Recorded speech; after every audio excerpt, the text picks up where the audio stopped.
Margaret and Irene, this is a fantastic thing that you're doing. You are the quilters of the Sandhurst Club, and I understand there's grandparents getting these special quilts on special occasions. Margaret, do you want to tell us about it? Well, a lot of people know that I make quilts, and when they have a special grandchild or any grandchild come along, they ask me to make them one, which I am delighted to do. I just give them to them as a gift, and that gives the child comfort, and it's a lovely present to give anyone because they last for a long, long time, and they're very pretty and very comforting for children. And Irene, I believe it's a team effort here with you and Margaret, and you're there as well. Tell me about the actual putting of the quilt together. How do you come up with the designs, for instance? Oh, just from looking around at things that you see, give you ideas, shapes, colours, fabrics. And tell me this, Irene, how long does it sometimes take to make one of these? It can take from a week to 6 years. A week till 6 years? Yeah, some quilts are in the workshops for a long time because there's a lot of work involved in them. Some quilts are completely handmade, not on sewing machines, and so they're really special quilts. Well, Margaret, if it's in the workshop for 6 years, you just get one out for one grandchild and you've probably got 3 or 4 others coming. How does this all work? We've always got a few on the go, and we've always got a few made ready for the next request.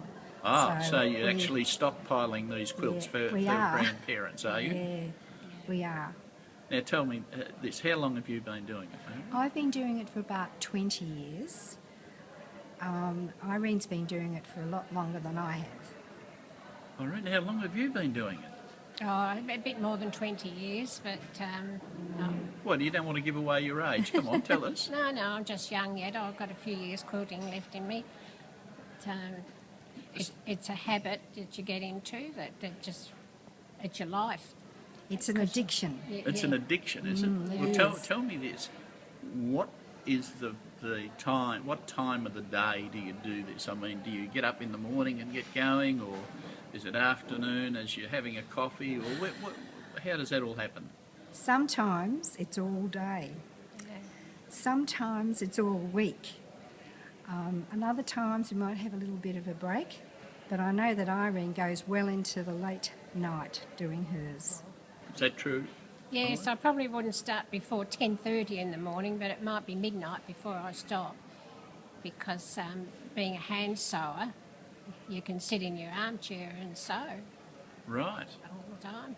Well, you just can't watch the telly, though. You've got to pay attention to what you're doing. You can listen to the TV while you're sewing and keep track of everything that's going on. Right. Yeah. So if we tried to count up how many quilts between you that you've done, this is going to be interesting because I'm asking this on the spot now. Yeah. Let's see if we can come up. So if you've been doing, how many a year do you do, for instance? Wow. Well, over all the time, I think I could tell you now that Irene's done hundreds.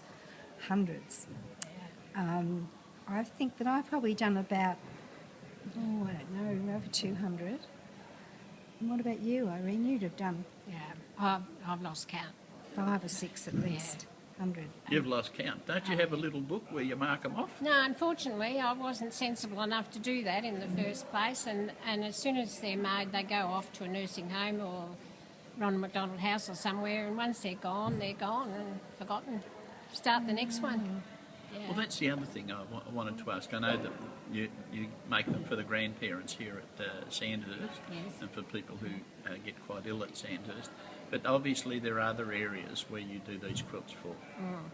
Yeah, many nursing homes, the children's ward at Frankston Hospital, the people who have babies die at birth always get a little quilt to wrap their little baby up in.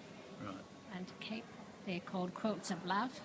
So it's all part of the healing process. Yeah. So this is a lot more than just having something that's nice with beautiful colours, etc., and lots of love put into making it.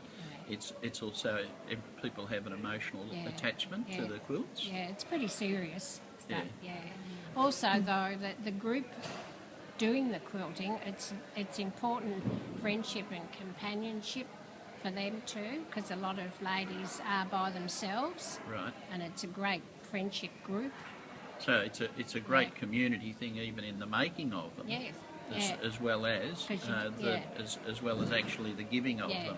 you're not at home by yourself Self. doing it. You're with once a month, at least 120 women are together, All quilting together. all quilting in the one room. 120 in one room. Yes, Noisy. Crikey.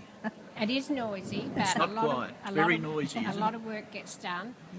But what about the gossip? I suppose there's a lot of gossip Oh no, going no, on. No, we No don't gossip? gossip. not at all. No gossip, just straight quilting, Just looking at the straight colours. quilting. Men are not even thought of all day. This is the equivalent of It's the men's all shed. Women, yeah. This is the women's quilting team. But the women are always there to help each other out in different situations Yep. as well. When they need help, it's there. It's very important. And we have friendship groups Yeah. that meet at each other's homes, and that's great too. You might have 10 ladies at a home every week. Well, all I can say, I can't sew a stitch, but all I can say is what a wonderful job you're doing. And from Sandhurst, all the people at Sandhurst obviously would be very grateful, all of those grandparents and grandchildren, and for all the other people that you help. So once again, thank you very much for giving us an insight into what 120 women do once a month, and they do quilts with a lot of love. Thank you. Thank you. You're welcome.